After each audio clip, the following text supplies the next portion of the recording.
Hello viewers, കഴിഞ്ഞ ദിവസം നമ്മൾ ഇടുക്കിയിലേക്ക് ട്രാവൽ ചെയ്യാൻ വേണ്ടിയിട്ടുള്ള പെട്ടി പാക്കിംഗ് ഒക്കെ ആയിരുന്നല്ലേ കണ്ടത്. ഇന്ന് നമ്മൾ വ്യാഴാഴ്ച ഉത്രാടത്തിൻ്റെ അന്ന് രാവിലെ നമ്മൾ ഇടുക്കിയിലേക്ക് ട്രാവൽ ചെയ്യുകയാണ്. ട്രെയിനാണ് ബുക്ക് ചെയ്തേക്കുന്നത്. അങ്ങനെ രാവിലെ നമ്മൾ ചപ്പാത്തിൽ വന്ന് ബസ് കാത്ത് നിൽക്കുകയാണ്. കുറച്ചധികം ലഗേജ് ഉണ്ടായിരുന്നു, അതുകൊണ്ട് നമ്മൾ രാവിലെ അവിടുന്ന് ബസ്സിൽ വരാമെന്ന് വിചാരിച്ച്.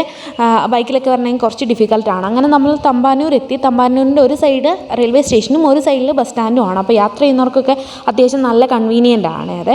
അങ്ങനെ നമ്മൾ റെയിൽവേ സ്റ്റേഷൻ്റെ സൈഡിലുള്ളൊരു ഹോട്ടലിൽ നിന്ന് രാവിലെ ഒരു ചായ കുടിച്ചു. നമ്മൾ രാവിലെ ഇറങ്ങിയതായതുകൊണ്ട് ചായ ഒന്നും കുടിച്ചിട്ടുണ്ടായിരുന്നില്ല. പറയാതിരിക്കാൻ തരയില്ല, ഒന്നിനും കൊള്ളൂല്ലാത്തൊരു ചായയായിരുന്നേ.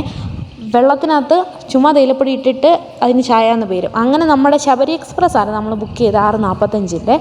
അത് 4ാമത്തെ പ്ലാറ്റ്ഫോമിൽ വരുമെന്ന് പറഞ്ഞ് ലഗേജൊക്കെ ചുമന്ന് നമ്മൾ 4ാമത്തെ പ്ലാറ്റ്ഫോമിൽ എത്തിയപ്പോൾ ട്രെയിൻ 3ാമത്തെ പ്ലാറ്റ്ഫോമിൽ കിടക്കുന്നു. പിന്നെ അവിടെ നിന്ന് തിരിച്ചു വന്ന് പിന്നെ അവിടെ ഉണ്ടായിരുന്ന ഒരു ഷോപ്പിൽ ചോദിച്ചിട്ട് നമ്മൾ ഒന്നും കൂടെ ഇത് തന്നെ ആണെന്നൊക്കെ ഉള്ളത് കൺഫേം ചെയ്തു. നമുക്ക് സീറ്റ് ബുക്ക് ചെയ്ത പലയിടത്തായിട്ടായിരുന്നു കിട്ടിയത്. പിന്നെ അത്യാവശ്യം സീറ്റ്സ് ഉണ്ടായിരുന്നതുകൊണ്ട് നമ്മൾ അഡ്ജസ്റ്റ് ചെയ്തിരുന്നു. ഈ യാത്രയൊക്കെ അത്യാവശ്യം നല്ലതായിരുന്നേ. അതായത് ട്രെയിൻ കുറച്ച് ഡിലേ ആയിരുന്നു. അവിടെ നിന്ന് ഒരു 6:45 പോന്നിട്ട് കോട്ടയത്ത് 9:30 ആകുമ്പോൾ എത്തുന്നായിരുന്നു ടിക്കറ്റിലുണ്ടായിരുന്നത്. പക്ഷേ കോട്ടയം വന്നപ്പോഴത്തേക്കും ഏകദേശം ഒരു 10-10:15 ആ ഒരു ടൈം ആയിട്ടുണ്ടായിരുന്നേ. അപ്പോൾ നമുക്ക് ഇടുക്കിയിലേക്ക് ട്രെയിൻ ഇല്ലാത്തതുകൊണ്ട് കോട്ടയം വന്നിട്ട് കോട്ടയത്ത് നിന്ന് പിന്നെ ബസ്സിന് വരാനായിട്ട് അങ്ങനെ ആയിരുന്നു നമ്മൾ പ്ലാൻ ചെയ്തിട്ടുണ്ടായിരുന്നത്. ടൈമൊക്കെ കുറച്ച് അത്യാവശ്യം ഡിലേ ആയി. നമ്മളിവിടെ എത്തിയപ്പോൾ ഏകദേശം 3:30-4 മണിക്കകത്ത് ആയിട്ടുണ്ടായിരുന്നു. യാത്രയുടെ ഒരു ടൈം വെച്ച് നോക്കുകയാണെന്നുണ്ടെങ്കിൽ നമുക്ക് കുറച്ചും കൂടെ ഒറ്റ ബസ്സിലൊക്കെ വരുന്നതാണ്. ഒരു 7.5-8 മണിക്കൂറിനകത്തൊക്കെ നമുക്ക് എത്താൻ പറ്റും. വോയിസ് ഓവർ കൊടുക്കുന്ന സമയത്ത് നമുക്കിവിടെ ചീവീട് കരയുന്ന നല്ല ശബ്ദമുണ്ട് കേട്ടോ. ഇവിടെ വന്നിട്ടുണ്ടെങ്കിൽ കിളികളും ചീവീടും ഇങ്ങനത്തെ പ്രാണികളും അതിൻ്റെയൊക്കെ ശബ്ദവും ഒരുപാടുണ്ട്. ഇടുക്കിയിൽ ഇപ്പോൾ അത്യാവശ്യം നല്ല മഴയും മഞ്ഞൊക്കെ മൂടിക്കിടക്കുന്ന ഒരു ക്ലൈമറ്റാണ്. ട്രിവാൻഡ്രത്തുള്ള ആ ചൂടിൽ നിന്നൊക്കെ നമ്മൾ ഇങ്ങോട്ട് വരുമ്പോഴത്തേക്കും ഒരു ഭയങ്കര റിലീഫാണ്. വെള്ളമൊക്കെ ആണെങ്കിലും നല്ല തണുത്ത് ക്ലൈമറ്റ് റേസ് ആണെന്നുണ്ടെങ്കിലും നമ്മൾ ഇവിടുത്തുകാരായതുകൊണ്ട് നമുക്ക് ആസ്വദിക്കാൻ പറ്റുന്ന ഒരു ക്ലൈമറ്റാണ്. അത്യാവശ്യം നല്ല മഞ്ഞ് മൂടിക്കിടക്കുന്ന ഒരു ക്ലൈമറ്റ്. വന്നപ്പോഴും ട്രെയിനിലൊക്കെ ഇരുന്ന് വന്നപ്പോഴും ചിലയിടത്ത് കോട്ടയൊക്കെ എത്തായപ്പോഴത്തേനും ഇടയ്ക്കിടയ്ക്ക് മഴയൊക്കെ പെയ്യുന്നുണ്ടായിരുന്നേ. സാധാരണ ഓണം സീസണൊക്കെ ആകുമ്പോഴത്തേക്കും അത്യാവശ്യം നല്ല ഇളം വെയിലും അതൊക്കെയാണല്ലോ ഓണത്തിൻ്റെ ഒരു പ്രതീതി നമുക്ക് തരുന്നത്. ഇപ്രാവശ്യം തിരുവോണത്തിന് വെയിൽ തെളിയുമോ എന്നറിയില്ല. ഇപ്പം വരെ എന്തായാലും നല്ല മൂടലുള്ളൊരു കാലാവസ്ഥയാണ്. അങ്ങനെ നമ്മൾ കോട്ടയത്ത് വന്നു. കോട്ടയത്ത് എത്തിയതിന് ശേഷം നമ്മൾ അവിടുന്ന് ബ്രേക്ക്ഫാസ്റ്റ് കഴിച്ച് കോട്ടയം പ്രൈവറ്റ് ബസ് സ്റ്റാൻഡിനകത്തിരിക്കുന്ന ഊട്ടുപുരയെന്നാണ്. അത്യാവശ്യം നല്ല ഫുഡായിരുന്നു. കുറച്ച് സമയം എടുത്തു കിട്ടാൻ വേണ്ടിയിട്ട്. അങ്ങനെ ചായ കുടിച്ചു, ഫുഡൊക്കെ കഴിച്ച് നമ്മൾ പോരാനായിട്ട് ബസ്സിൽ കയറിയിരിക്കുകയാണ്. അവിടെ നമ്മൾ പ്രൈവറ്റ് ബസ്സിന് തന്നെയാണ് വന്നത്.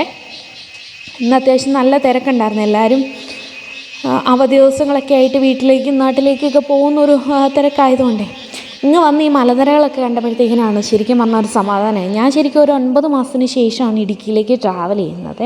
അപ്പം നമുക്ക് എങ്ങനെയായാലും നമ്മുടെ നാട്ടിലേക്കും വീട്ടിലേക്കൊക്കെ തിരിച്ചു വരുമ്പോഴത്തേക്കിനും അതൊരു പ്രത്യേക ഫീലാണല്ലോ. അങ്ങനെ ഒന്ന് നല്ല മഞ്ഞും മഴയൊക്കെ ഉണ്ടായിരുന്നു. ഇടയ്ക്ക് നന്നായിട്ട് മഴയൊക്കെ പെയ്യുന്നുണ്ടായിരുന്നേ. അങ്ങനെ ഏലപ്പാറയൊക്കെ എത്തിയപ്പോഴത്തേക്കിനും നല്ല അത്യാവശ്യം മഞ്ഞിങ്ങനെ പറക്കുന്ന കാണുമ്പോഴത്തേക്കിനും അതിനാലും നാടിൻ്റെ ഭംഗി എന്ന് പറയുമ്പോഴത്തേനും ഇടുക്കിക്ക് അതിനൊരു പ്രത്യേക ഭംഗിയാണല്ലോ. ഒരുപാട് തേയിലത്തോട്ടങ്ങളും സ്പൈസസിൻ്റെ ഒരു നാട് കൂടിയാണല്ലോ. ഒരുപാട് അണക്കെട്ട്, വെള്ളച്ചാട്ടം, മലനിരകൾ, ഇതൊക്കെ ഇടുക്കിക്ക് വയനാടിനൊക്കെ മാത്രമുള്ള കുറച്ചധികം പ്രത്യേകതകളാണല്ലോ. പിന്നെ ഇവിടേക്ക് വരുമ്പോഴത്തേക്കും നമുക്ക് ഈ പറഞ്ഞ പോലെ ഏലക്ക സ്റ്റോറുകളൊക്കെ ഉണ്ടല്ലോ വഴിയരികിലൊക്കെ. അങ്ങനെ വഴിക്ക് ഇങ്ങനെ ബസ്സിലിരുന്ന് നമ്മൾ വരുമ്പോഴത്തേനും ആ സ്റ്റോറിൻ്റെ അവിടേക്ക് എത്തുമ്പോഴത്തേക്കും നല്ല ഏലക്കയുടെ മണമൊക്കെ വരും. അപ്പം നമുക്ക് നമ്മുടെ നാട്ടിൽ വന്നതിൻ്റെ ഒരു സന്തോഷം അതൊരു പ്രത്യേക ഫീലാണ്.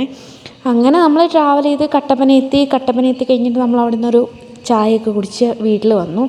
ഇത് നമ്മുടെ വീടിൻ്റെ സൈഡാണ്. അത്യാവശ്യം നമുക്ക് കുറച്ച് ഏലം അങ്ങനെയൊക്കെ ഉണ്ട്. ഇടുക്കി കാടാണെന്ന് എല്ലാവരും പറയും. നമുക്ക് ഈ കാടൊക്കെ കാണുമ്പോഴാണല്ലോ ഒരാശ്വാസം. ഇത് നമ്മുടെ വീടിന് മുറ്റത്തുള്ള കുറച്ചധികം ചെടികളാണ് കേട്ടോ. ലക്കി ബാമ്പുവിന് കുറേയധികം വെറൈറ്റീസ് ഉണ്ട്. പിന്നെ ഇത് ഞാൻ ഗാർഡനിൽ നിന്ന് മേടിച്ചാണ്. ഇപ്പം അത്യാവശ്യം നല്ല പോപ്പുലർ ആയിട്ടുള്ള, ഇനി എൻ്റെ പേര് പറയാൻ അറിയത്തില്ല, അതിലങ്ങനെ പൂവൊന്നുമില്ല. വാങ്ങിച്ച സമയത്ത് ഉണ്ടായിരുന്നു, പക്ഷേ പിന്നീട് അങ്ങനെ പൂത്തിട്ടില്ല. പക്ഷേ ഇലയ്ക്ക് അങ്ങനെ ഒരു കളർ ഉള്ളത് കൊണ്ട് അതൊരു ഭംഗിയാണ്. ഇത് ബട്ടർഫ്ലൈ എന്ന് പറയുന്ന ഒരു ചെടിയാണ്. ബട്ടർഫ്ലൈനെ പോലെയാണ് അതിൻ്റെ ലീഫ് ഇരിക്കുന്നത്. അങ്ങനെ കുറച്ച് നേരം ചെടിയൊക്കെ നോക്കി നിന്നു. ഒത്തിരി നാൾ കൂടി വരുമ്പോൾ നമുക്കിതൊക്കെ ഒരു സന്തോഷമാണല്ലോ. എന്തൊക്കെയാണ് വീട്ടിൽ വന്നിരിക്കുന്ന മാറ്റങ്ങൾ. മെയിനായിട്ട് മഞ്ഞാണ്. മഞ്ഞ് മൂടി ഇങ്ങനെ മഞ്ഞ് പറന്നിങ്ങനെ നടക്കുന്ന കാണുമ്പോഴത്തേക്കിനും നല്ല തണുപ്പുണ്ട്. അങ്ങനെ വീട്ടിൽ വന്നപ്പോഴത്തേനും അമ്മ നല്ല വിഭവസമൃദ്ധമായിട്ട് ഒരുപാട് കാര്യങ്ങൾ, ബീഫ് കറി വെച്ചതുണ്ടായിരുന്നു, പന്നി ഒലത്തിയതുണ്ടായിരുന്നു, അതേപോലെ തന്നെ നാരങ്ങ അച്ചാറിടാൻ വേണ്ടിയിട്ട് വെള്ളത്തിലിട്ട് കുറേ ദിവസം ഇങ്ങനെ വെക്കുമേ, തിളച്ച വെള്ളത്തിൽ. പിന്നെ നല്ല കുടംപുളി ഇട്ട് വെച്ച മീൻകറി ഉണ്ടായിരുന്നു. ഇടുക്കിയിൽ നിന്ന് പോയപ്പോൾ ഞാൻ ഏറ്റവും കൂടുതൽ മിസ് ചെയ്തത് ഈ കുടംപുളി ഇട്ട് വെച്ച മീൻകറി ആയിരുന്നേ. ഇത് തെരണ്ടി മീൻ വറുത്താണ്. ഇതെൻ്റെ ഏറ്റവും ഫേവറേറ്റാണ്. അതൊക്കെ വറുത്ത് വെച്ചിട്ടുണ്ട്. പിന്നെ മീൻ അച്ചാറിടാൻ വേണ്ടിയിട്ട് മീനും ബീഫ് അച്ചാറിടാൻ വേണ്ടിയിട്ട് ബീഫും ഇതൊക്കെ വറുത്ത് വെച്ചിട്ടുണ്ട്. ഓണസദ്യ ഉണ്ടാക്കാൻ വേണ്ടിയിട്ടുള്ള പച്ചക്കറിയൊക്കെ റെഡിയാണ്. അപ്പോൾ അത്രയേ ഉള്ളൂ നമ്മുടെ ഇന്നത്തെ ഒരു കുഞ്ഞു വ്ളോഗ്. Thank you.